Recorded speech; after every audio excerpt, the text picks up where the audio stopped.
লোকসভা নির্বাচনের প্রথম দফার ভোট রয়েছে আজ জলপাইগুড়ি শহরে।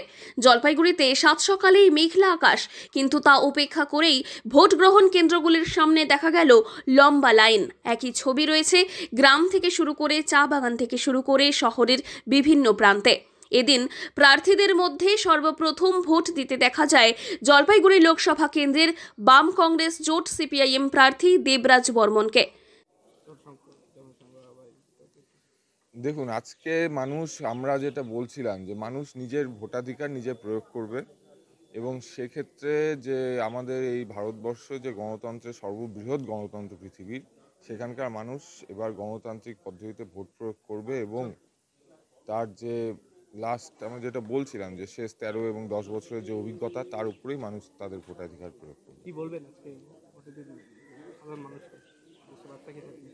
সাধারণ মানুষের কাছে বার্তা থাকবে, নিজের জন্য ভোট করুন, নিজেকে ভোট দিন, নিজের জন্য এবং নিজের স্বার্থে ভোট দিন।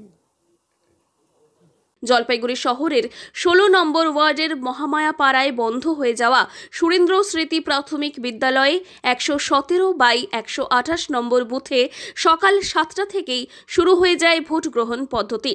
রীতিমতো তিনি লাইনে দাঁড়িয়ে ভোট দিলেন সিপিআইএম প্রার্থী দেবরাজ বর্মন। মানুষ তাদের 13 বছরের অভিজ্ঞতার ভিত্তিতে আজ ভোট দান করবে এবং এই গণতন্ত্রের উৎসব সুষ্ঠুভাবেই শেষ হবে বলেই আশাবাদী তিনি। জলপাইগুড়ি থেকে সুরজিৎদের রিপোর্ট, লোকাল 18 বাংলা।